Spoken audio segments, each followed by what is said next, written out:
All right, hello everybody. We are live. Another market open. It's a rough market. It's a rough market today. Not a fun market. It's definitely not a fun market. It's a little bit rough. Stock market is red. Lots of news coming out from the Fed. If you're like me, your portfolio is down probably a lot right now, literally in the morning. And we're going to discuss kind of what's going on. Let me just tweet out this link. Let me get this out here. Let's tweet this out. Hello to everyone who's here already. It is a rough market. We're going to talk about why it's a rough market, and we're going to see what we can do to get through talking about this rough market. Okay. So, first thing we need to talk about is, Owen is in the chat. Today is going to be fun. I love red. I'm happy you love red. I'm not the biggest fan of red. Let's look at the watch list right now. Just seeing what it looks like right here. So, as you can see in pre-market, everything is pretty much red. Palantir is down 2.5% pre-market. All of the gains of Palantir that we had when it was at 1450, 1460, even broke 1470 at one point. Yeah, that's all gone. That is all gone. Twitter is holding up very good, down only 2% in pre-market. I mean, it's still at $50, still up 25% overall. Cryptos have been kind of crushed. I have a friend who was selling ETH yesterday at 3,500. He got out of it, and it looks like it's the right decision because ETH is dropping significantly. Bitcoin obviously is dropping as well. ETH, and this is the thing about cryptos, why I'm not in it. It's incredibly volatile. People want 12% in a day, but they don't want 12% when it goes to the downside, and it's rough. Like it's rough for it to be this volatile.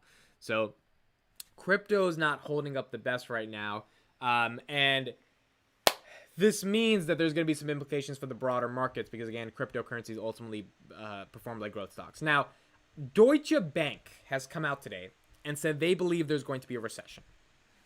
They believe there is going to be a recession. I'm going to play the clip in a little bit talking about why they believe there's going to be a recession. But it's interesting for us to analyze and be able to sort of talk about. These are the days shorting the NASDAQ pays off. Owen, I would love to see your short position, Owen. Just, I would like to know if you actually are shorting them. The Fed started threatening the markets again yesterday, so as a result, we're pricing in another 7 rate hikes. Yes, so Glitch Life, thank you for that comment. That is sort of the big news before we talk a little bit about what Deutsche Bank has said. The Fed has started threatening the markets again yesterday. They came out, they gave some comments. They're saying there's going to be more rate hikes. As a result, the market is reacting to it in a very nasty way. Only, various times in history have there not been intense amount of rate hikes along with not crazy levels of inflation. And because there's crazy levels of inflation right now, with the fact that rate hikes are going up, it almost seems inevitable for some, institutions and banks to start claiming that there likely should be some form of a recession. So let's look at the clip right now for why we think there should be a recession as we get into the market open. And let's talk a little bit more about why this is happening. So let me pull this up real quick. Here we are right here. Let's pull this up. The market has already priced in almost another 225 basis points of rate hikes. So I think with respect to Brainerd, it was more of the emphasis on what they want to do with the balance sheet. At the same time, you have to move through all those rate hikes. So that form of double tightening, I think, was a reminder to the markets that, yeah, we priced in the rate hikes, but there's a lot of liquidity that's going to be taken out. I mean, they haven't specified that yet. Maybe in the minutes they'll allude to it today, but I'm guessing $80 to $100 billion of balance sheet shrinkage per month. That's going to start next month. Now, in comparison, when they shrunk their balance sheet in 2018, it topped out at about $50 billion a month. But it gradually got to that. It started out at $10 billion a month, then went up to 50. Now they may just start right away at 80 to 100. So that's what rapid means, I believe, in Brainerd's comment.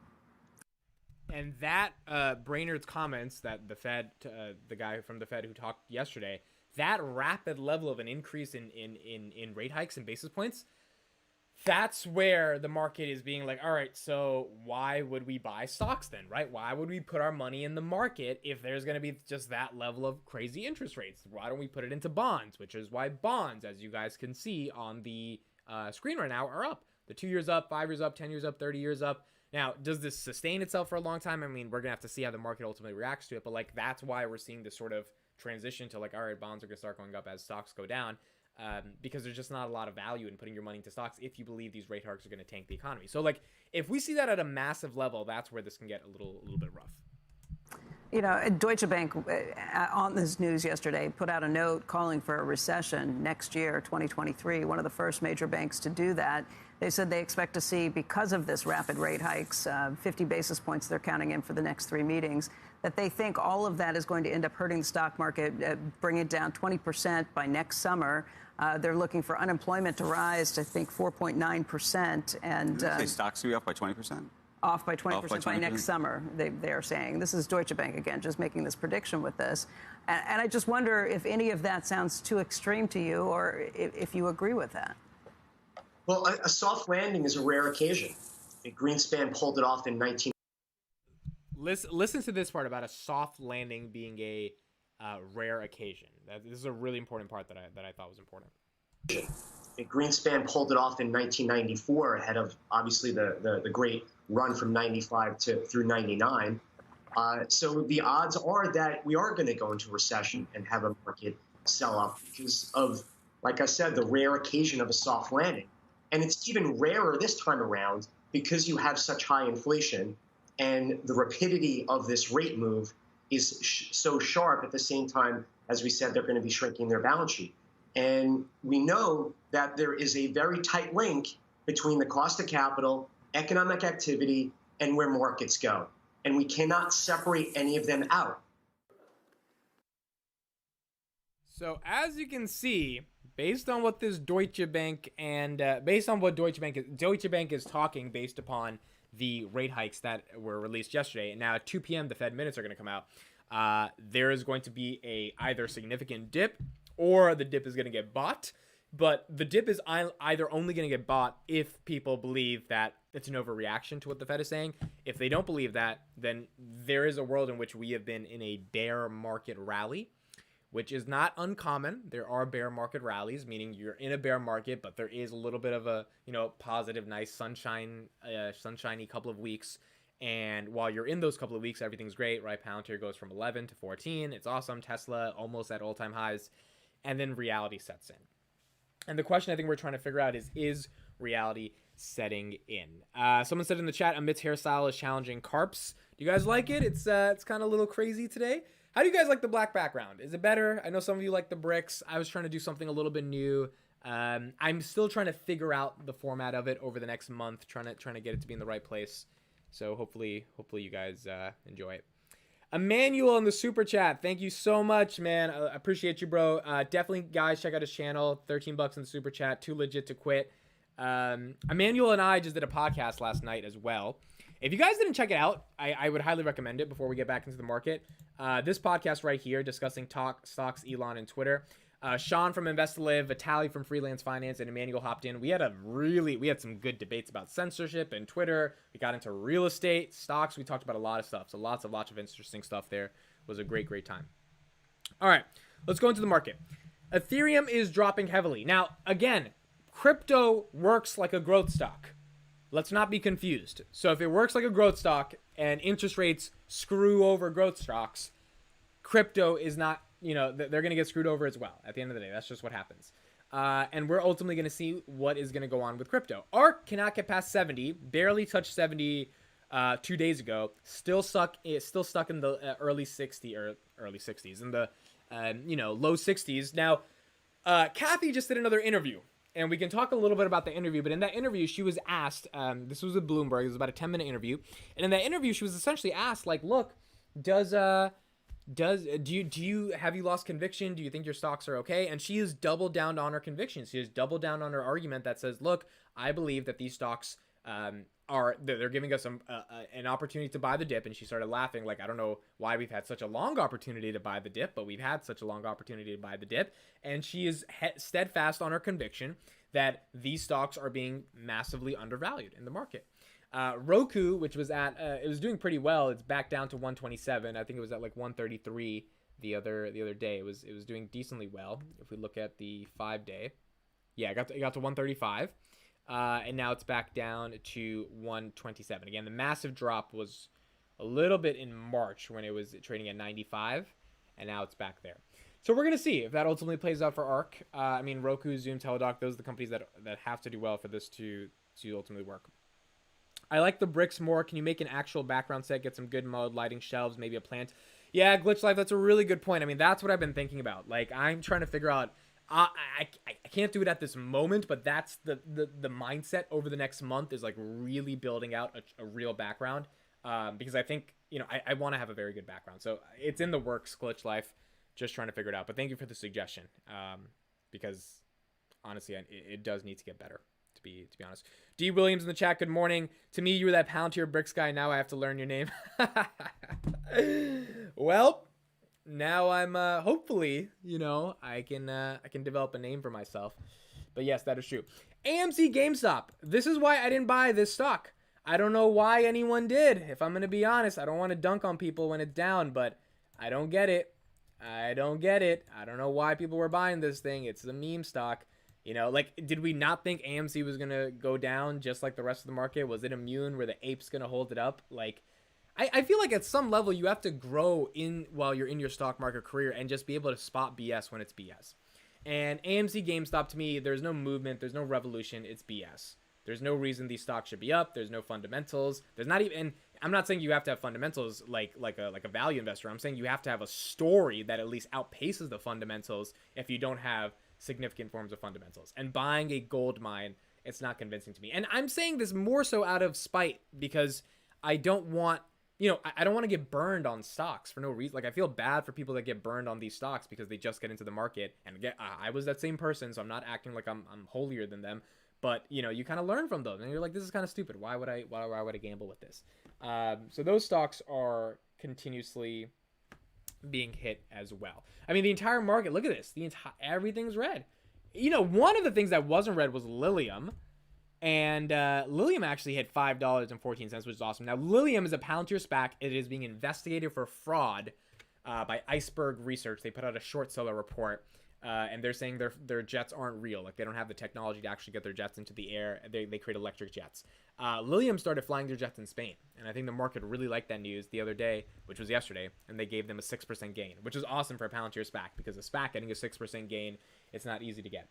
Seco13 in the chat says, amazing interview with Joseph Carlson. Thank you guys. Thank you for that comment. I hope you guys watched that interview. Joseph Carlson is one of those people, whether you agree with him or not, the way he breaks down his points is just, it's a great, like, you can get addicted to listening to him. And we talked about Netflix, Alibaba, Tesla, Palantir. We talked about a lot of topics. So if you want to check that out, definitely recommend checking that out. Let's check Amazon. Has Amazon held on to its rally from the stock split? Yeah, it has.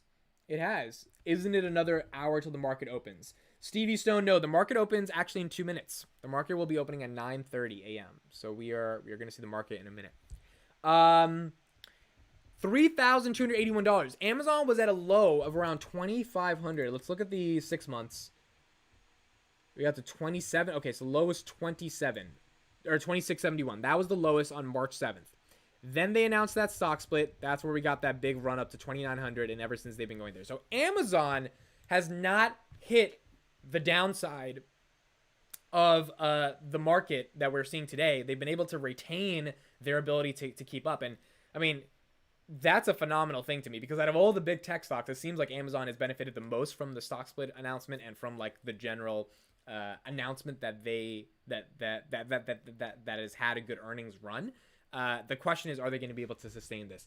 And you know, really the question is, how bad is the market going to get? Because again, when I look at SPY, we were at 470 on SPY literally a couple of days ago. Like, look at this. It's actually, and so hold on, let's go to 1 month. Yeah, we got to 462. We were literally almost at our all-time highs on SPY. And again, it seems kind of unsustainable. Like, is this supposed to last? But then you think about it and you're like, well, it's going up. So it's like, and the rest of the market's doing well. And then it's just a question of like, is this going to be able to sustain? Like, are we due for that 380 SPY level? And if we get there, it's going to be a bloodbath.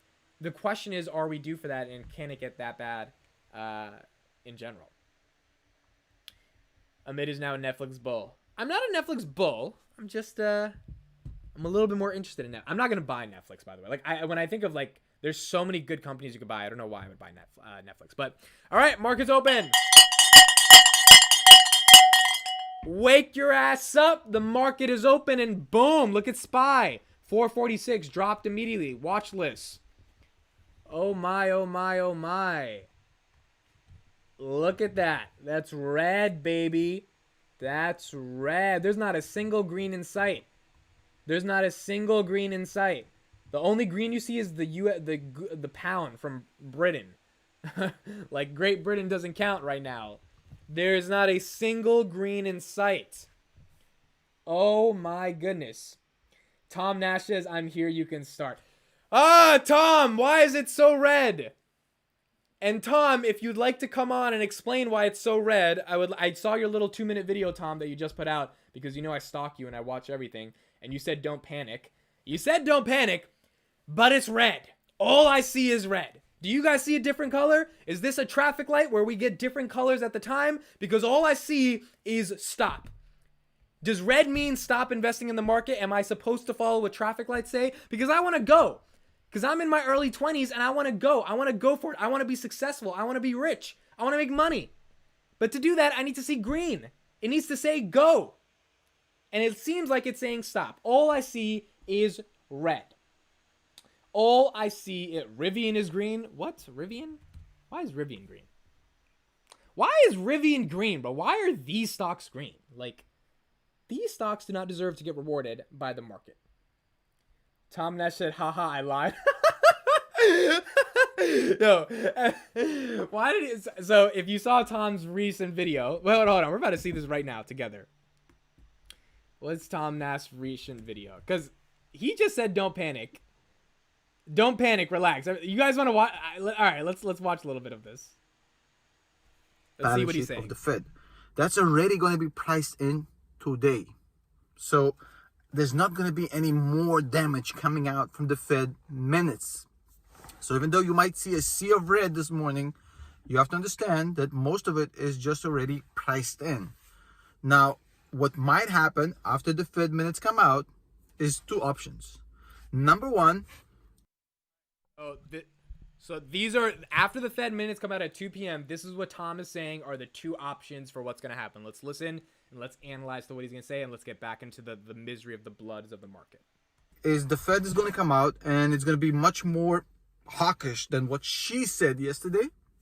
In that case, everything is going to keep flying down.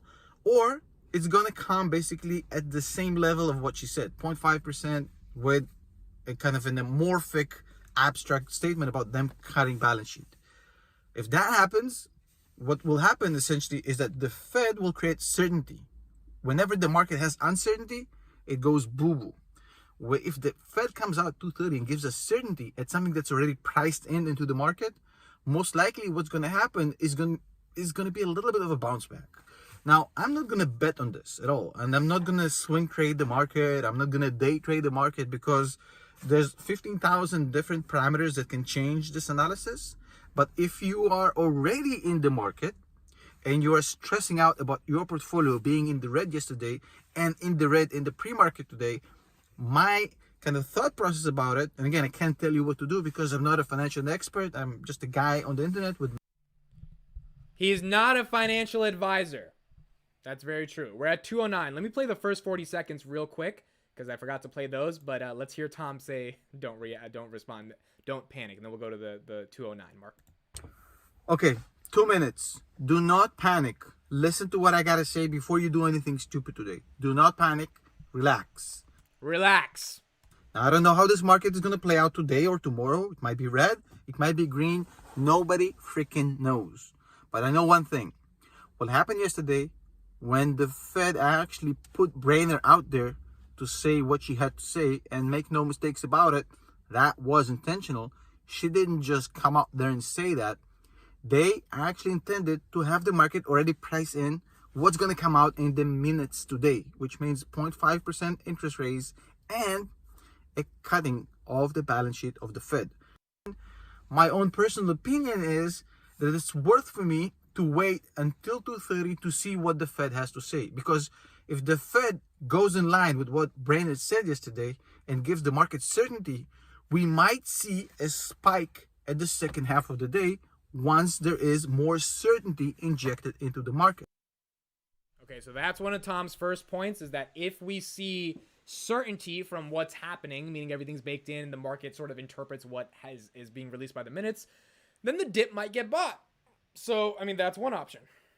Of course, I don't know if that's going to happen or not, but I don't want to potentially materialize what is currently, I would say, a virtual loss on yesterday because of something that may have already been priced into the market, if that makes sense. Now, look, nobody knows exactly what's going to happen.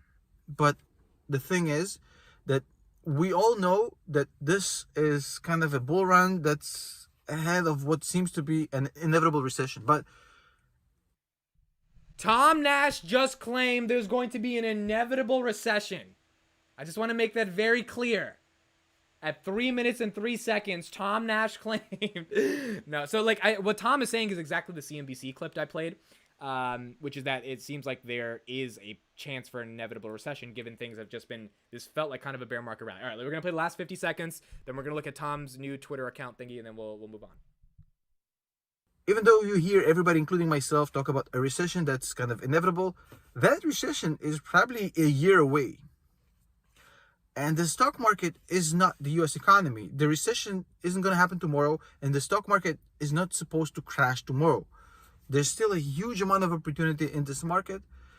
I'm just going to tell you, relax. We had a massive 2 weeks of just green, green, green. We had a correction. Now there's a little bit of uncertainty. I wouldn't say that this is the best time to make impulsive decisions. Just sit back, relax, and see how this thing plays out before you make any kind of emotional things that you might regret. And we all know when you do emotional things, it ain't always the best thing. Now, let me know below what you guys think. All right, so Tom is thinking that there is going to be an inevitable recession. He just thinks it's going to be a year away from now, so it's likely not going to happen immediately. Interesting to think about. Very, very interesting to think about. Maybe his grandpa told him this is his new account, Mr. Pizdets, Big Dedushka, retired truck driver, professional ass kicker, grandfather of internet idiot Tom Nash. So if you guys like hot takes from Big Dedushka, you can follow that. All right, let's go back into Webull. Things are rough.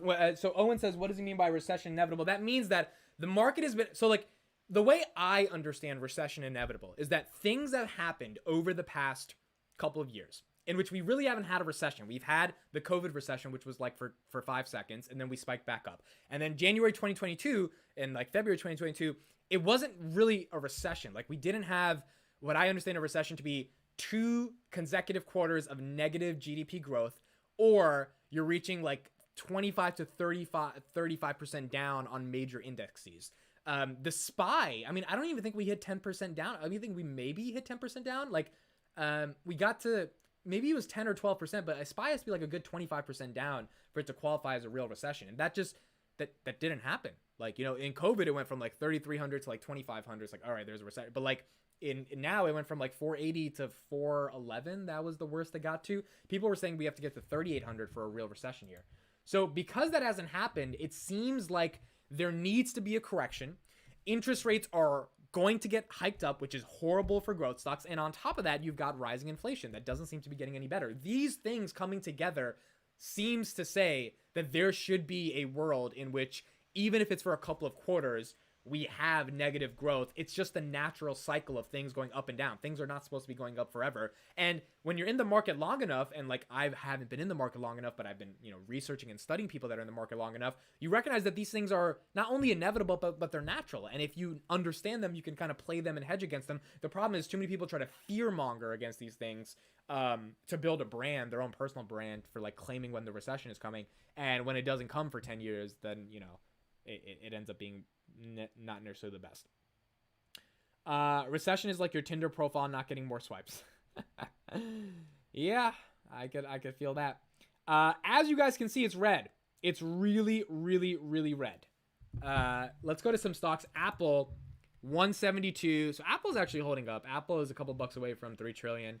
Netflix, 372, down 2%. Where's Palantir? Where's Palantir? Let me search up Palantir. Palantir is also down bad. Man, Palantir is 20 cents away from 12, man. Look at this. We had 1486 yesterday. Yesterday we hit 1486. And now we're down 5%. It's rough, man. It's the nature of the market. This is why you got to be in the market for a long time. This is why you don't make gains overnight. You got to let your money sit there and let your money get better over time. That's all that happens. We had a 14-year bull run driven largely by money printing and low interest rates. As countries start rising rates, someone is going to hurt in domino. Just hope it's not Germany or China. Brian Treves in the chat, thank you for that comment. Yeah, I agree. I mean, we have had a 14-year bull run, if you guys think about it. I mean, since 2008, like 2009, 2010, the market's gone up. Like, we've had some dips here and there, but it's not been... Think about it. We haven't had a 2008-style recession since 2008. Which, like... From 2000 to 2008, we had two. We had the dot-com bubble of 2001, 2000, and then we had 2008. So 2000, 2008 was rough for people. For 8 years, there were two major crashes. We haven't had that since 2008. And the question is, are we going towards that? That is the fundamental question. I don't know. But, like, I mean, this is the sort of thing we got to kind of figure out. Upstart is under $100. Who's an Upstart? Put in the chat if you're under Upstart. Oh, and you're not allowed to comment on that. Upstart. What was Upstart in the past month? Upstart got to 133. I think that was on its earnings, right? So if you're into Upstart, if you're into lending-based AI for some reason, then that's what Upstart's doing. SPY down below 450. There it is, folks. SPY's down below 450. Boeing had that airplane crash. It went from like 200 to like 180. Now it's down to 177. So Boeing is getting hit as well. Let's look at Uber. How is Uber doing? Wow, Uber's at 33. Oh my, I did not know Uber was down this much. I thought Uber was stuck in the 40s. Uber is approaching what it was in the pandemic. Hold on. Last time it was 33. Yeah. Well, November 2020, what was it? Okay, so March 2020 it was 13. Yeah, 13 was the lowest, but it was around 26.30. It was around that. If Uber goes down another 10%, it would be very attractive at $30. And the reason I'm saying that is also this article that I saw today on Uber. I shared it today. Hold on, let me go to search. Uber. It was a really interesting article about Uber is trying to become a new thing. Here, I tweeted it. Let me just go on Twitter. Where's the article? I did in my replies. It's an article about Twitter's trying to become an everything company. So, here it is. Uber looks to create travel super app by adding planes, trains, and rental cars. The San Francisco headquartered firm announced Wednesday that it is adding trains, buses, planes, and car rentals to its UK app this year. So it's only in the UK. Jamie Hedwood, Uber's boss in UK, said in a statement that Uber hopes to become a one-stop shop for all your travel needs. Uber will not provide these travel services itself, but it will allow users to book them through its app. So they're going to give the software to airlines, buses, and rail operators and car rental companies. They're not going to be allowing users to book it through its app, but it's going to be... Oh, sorry. It will allow users to book them. Yeah. So Uber is not going to be providing the driver on the truck to transport your goods. Uber is going to provide the software for users that need to get a truck to transport goods to be able to book the truck through Uber. So Uber's not going to have they're not going to pay a driver for the truck essentially, which is interesting. It's very interesting. Uber's an interesting company. I've been learning a little bit more about it because Sean from Invest to Live started talking more about it. I've never been bullish around the company because it stayed at the same IPO price for the past 3 years. And I was like, wow, they really just haven't figured out how to like grow this. But granted, it's been rough over the past 3 years since they IPO'd in 2019, especially them being a travel company with COVID happening for the past 2 years. So you got to cut them a little bit of slack here. But Uber at 30 is interesting. I mean, Uber at 30 is not that crazy to me. Let's look at the chat. Well, there was a repo crash in 2019 before COVID, but yeah, that's true. There was a little bit of a crash in 2019. Let's look at SPY actually. So when interest rates were going up in August 2018, that is when you could say, let's look at the 5-year. So if we go to the 5-year, let's go to 2019. Let's look at the max. Hold on. So here we go. We have 2017, 2018. So we're at 261 in March of 2018. Okay, we run up to 279, and then here's the crash. From 294 to 222. 294 to 222. That was the crash. Okay? That's by December 20. I remember that. I was in college. I remember that. Then we run up. We get to 314. This is a 2020. So in 2019, the big crash was 280 down to 265, which again, it's not even that big of a crash when you really think about it, right? You go from like 270 down to 230, 280 down to 265. It's not that crazy. That was all of 2019. And then March 2020, we go from 311 to 255. That's like a crash, right? That was a big crash. And then we keep going up, and then this is what we got. 478 December 2021, and then the lowest we got was to 430. Right? Lowest we got to was 4. So it's like it's kind of hard to kind of if you look at the SPY again, this is the SPY. We started here. 1993 is tracking it. $34. And since then, it's up. That's how the SPY works. It just keeps it. There's some dips. There's some big moments. This was 2020, as you can see. There's a nice big dip, but it goes back up. So if you look at the 2020 dip right here versus the dip right here that we're in right now, let me zoom out for context. So again, keep your eyes right here, and then keep your eyes right there. It's like the red candle is not as steep as it was in March 2020. And economists are saying until we hit 380 on the SPY, we haven't really had a full correction. And that's the question. Are we going to have a full correction? Someone says, how's the Starbucks dating emit? I'm not going to Starbucks. I quit sugar. I quit sugar. Now, I'm trying to maintain my quitting of sugar. So I can't go to Starbucks. And I'm not dating because I'm building a startup. So I'm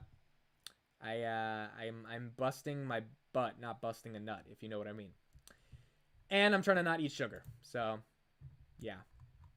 Sugar's just bad for you guys. I'm trying not to eat it anymore. So, maybe it'll get better over time if I don't eat sugar. But yes, I'm not dating and I'm not going to Starbucks. Now, Palantir's down almost 6% today. It's rough. Samarth Gandhi says, will Fed minutes affect the market today? 1,000% they will. The question is, are the minutes going to be going up? I mean, are the minutes going to affect the market in a positive way or negative way? That is the question. And that's what we are going to see. Roku, 119. Below 120. Below 120. I think I can actually, I'm free today. I can live stream the Fed market. I don't know if they're talking or if they're releasing minutes. If they're releasing minutes, there's no live stream. But if they're talking, I can live stream that. Netflix. Oh, Tesla. We didn't talk about Tesla today. So Tesla fanatics, I mean, this Tesla Twitter stuff. Tesla is very close to its all-time high of 1,200, and it's down. If you were buying Tesla at 1,100, I really don't know why, because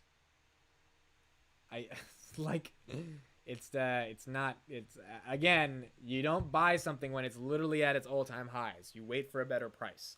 That's just not like not what you, and I made that mistake, right? So I'm not saying it like I know better. Like I've felt that pain. So for the people buying Tesla at 1100, this is why Kathy was selling. I mean, it made sense for Kathy to sell because it's like, fam, you got to take some profits at some point. Like, you know, I don't think this is necessarily sustainable for Tesla. Now, granted, if they keep doing what they need to do, I mean, they keep growing, it should keep going well. But you got to remember, Tesla is a big part of the indexes now.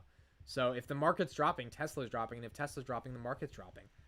So it's very risky to buy it at these high prices. Just very risky, in my opinion. I thought you were dating. No, I'm not dating anyone, D. Williams. I care about the bag, not the girl. Not at this moment in life. Not right now.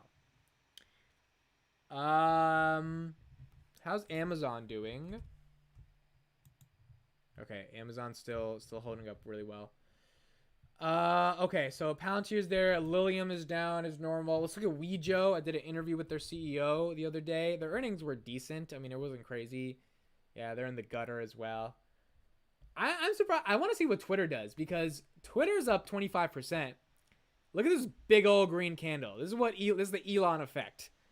Elon got Twitter a little excited, if you know what I mean. 30 to 50. Question is if it's sustainable. That's the question, if it's sustainable. That is the question. Brian, thank you so much for the super chat. Thank you for doing your interviews. You asked the right questions. Wish you asked the Wejo guy to touch more on importance of Foundry compared to other options. That's a good question. The problem is he thought it was a 30-minute interview, even though they scheduled an hour-long interview. So it was supposed to be a much, much more longer, in-depth interview. But at 11 o'clock, he was like, I'm so sorry, I have to go. And I was like, but I thought we were here till 11:30. Like, I didn't say that, obviously, but I was like, oh. Like, and also, they're a public company. They reported their first ever earnings, like, the day after my interview. So I could tell that the guy was just busy. Like, he was just running around trying to make sure they don't, like, you know, mess up their earnings. So I totally understood. But I think if you want to get a really more in-depth, Palantrillion, that YouTube channel did an interview with him. And what's his name? And Tigger Symbol U did an interview with him a while back. So I would definitely check them out because they've done like hour-and-a-half long interviews where he really explains the Foundry partnership in depth. So hopefully you can check those out and get that information. As Warren Buffett once said, be greedy when others are fearful and fearful when others are greedy, unless it's Costco, which always goes up. Let's go to Costco, Owen. Let's see how Costco's doing. 574. Interesting. Look at this Costco. This looks like the S&P. I mean, they basically went public before the S&P. $4, 1988. And now it's at 562. So if you bought Costco, let's say you bought Costco in 2019, 276, you would get a double in 2 years. Not bad, man. Costco's one of those companies that look at how beautiful of a chart that is. Like, that's just a beautiful chart. It's just amazing. In comparison to, you know, some other charts, like our good old Palantir friend. This is our Palantir chart. Boom, crash. 45, then crash. You know, that's just how it is. CHNG merging with United Healthcare is still roughly 17% away from its acquisition price coming this fall. That's a SPAC, I'm assuming you're right. CHANG. Change Healthcare. Interesting. Okay. I don't know much about Change Healthcare, but I can definitely look into them. T-Doc down below 70. We had T-Doc at 70. Now it's down at 67. T-Doc's an interesting one. I mean, if there was any Kathy stock I was going to buy and, like, YOLO in, I would personally... I mean, T-Doc is, like... It seems like it's one of those stocks that should be a really, really big company. It's just associated with Cat. I wonder if the people in the like the management are like I'm so like if they're annoyed they're associated with Kathy or they're not annoyed. Because I mean if Kathy is correct then they're gonna explode. But if she pisses off the market, then the market's just not gonna want to touch these stocks. Again, a lot of this stuff is perception. Tattooed Chef stuck like the rest of us. It's getting hit. Honest, I'm assuming these are Jeremy stocks. Yeah, I mean everything's getting hit today, so these ones are hitting badly as well, just as other stocks. PayPal up 130. So PayPal is finally above 100, which is a good thing because PayPal was also in the gutter. Look at this, $92 around March 9th. Not even a month ago. So if you bought it at March 9th, you would be up from that. That's how PayPal's doing. Any other interviews coming out with other SPAC companies? I'm reaching out to them. A lot of them aren't that like public on the interwebs. But I want to talk to Lilium. I definitely want to talk to Cellularity. These guys are like biotech stocks. Let's go to Cellu. And I also want to talk to Sarcos, the robotics people. Weejo's just done the best job with like making their. I think like they want Richard to like be out there, but like they're trying to develop a personal brand for him, which I get. But yeah, the other ones aren't doing it too strong. Open Door is in the Northeast now. They just announced they're coming to the Northeast, so that's great for Open Door. The stock still, I mean, I follow some Open Door enthusiasts on Twitter, and they're into the stock, man. They love this stock. I can't say I fully get the story yet, but there's like some really smart people that have, like, when I mean smart, I mean these guys are smart, and they're like over the moon on Open Door. What was Open Door's max chart? $39. February 26, 2021 was probably the greatest day in the stock market history. Like, the stock market, every stock I go to, it's February 26, 2021, where it's at all-time high. So $39 is what Open Door was. Now, so Open Door basically had a Palantir crash. I mean, we were at 45 and we're at 13. Open Door was at 39 and it's at 7. So if you were buying Open Door at that time, I mean, you're down. You're down bad on Open Door. So I mean, a lot of companies like that just got hit. Open Door, I also think is a Chamath SPAC, if I'm not wrong. I think Open Door and SoFi are SPACs from Chamath. ALE has Mitt invested in any crypto? No, not in any crypto. It's too volatile. It's like I'm at the stage in my life where I can't accept that level of volatility. Like, I'm building a startup. There's enough volatility in like my life and my goals in and of itself. Like, for me to have volatility in an asset like crypto, it's rough, man. It's just like, look at this thing. Let's go to BTC right now. Like, if you just look at the 5-day on this, at one point you would be up 47,000 and now you're down 44,000. Imagine if you bought anywhere during this time frame and now you're here in the gutter, right? Like, it's rough. But if you bought 6 months ago at 32,000, then you're up. It's just a question of if that 32,000 went to 17,000, would you be able to hold it? Like, I don't know if it's enough to be able to just buy it right now and feel comfortable. That's just me. It's hard for me to feel comfortable with it. The max chart, though, is pretty phenomenal. Given this bad boy was $243. I mean, it goes back farther than that. And as you can see now, it's 60. It was 60. One was 69,000. So ironic. It's 69, right? This is on November 30th. We had 69,000 November 30th. Wow, I didn't know it was November 30th. I feel like that's wrong for some reason. Maybe I'm wrong. No, that has to be right. Yeah, it was at 69, and now it's down, man. Now it's down. The red market is so hard, it's making a Mick Courageous laptop want to take off. Yeah, you guys can hear the... I gotta figure out a way to create a mic system so you guys don't hear the fan. Like, it gets so annoying, but I'll figure it out eventually. It's just a little bit hard to do it. Given I'm a one-man show, but I'll figure it out. I will figure it out. Amit, just to clarify, the repo crash looks so small because the Fed prevented it from being worse than it should have been. Yeah, I agree with you, Walt. I agree. Like, the Fed has protected the market over the past decade. And the question is the Fed going to be able to do that again? And like, we've done that shit. Like, since 2020, we've pumped, I think the number is like $4 or $5 trillion of liquidity into the market.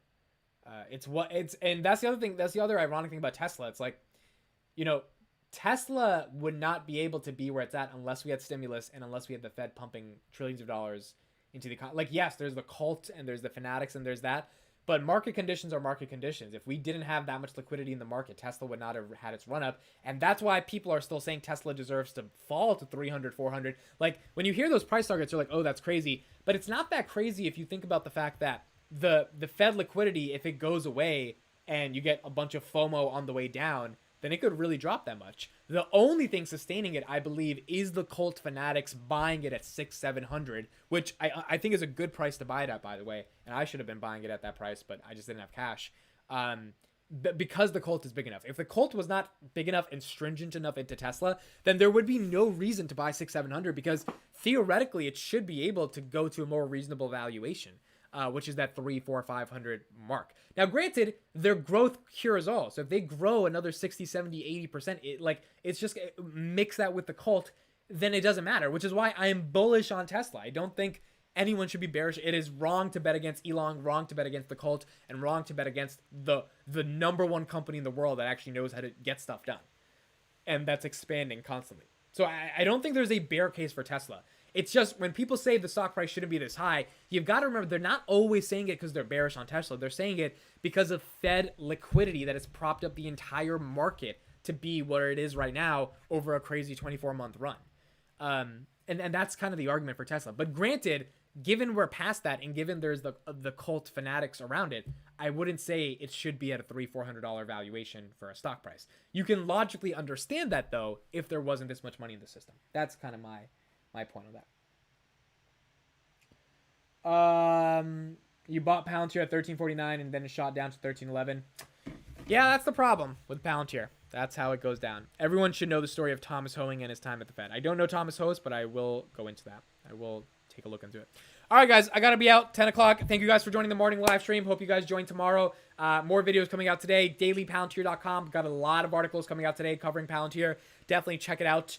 I will see you guys later throughout the day. Have a great day. We'll see Fed Minute. We'll have my reactions to it when it comes out at 2:30, and we'll see sort of how the market reacts. And, my advice would be don't panic. You're in the red market. If you're here for the long term, you're not planning to sell your portfolio or anything till 2028, 2030, then this is just another day in the market. It might be another year in the market. It might be another couple months, but ultimately we have to get through it together and see what happens. Palantir, the last thing before we head out. Below 13. We got it. Below 13. It's gonna be rough today, but just keep going forward and notice that everyone's going through the pain, and we're gonna be able to get through it, and we're gonna see what happens. All right, guys. Thank you so much. I will see you on the next one. I'll see you tomorrow morning. Bye-bye.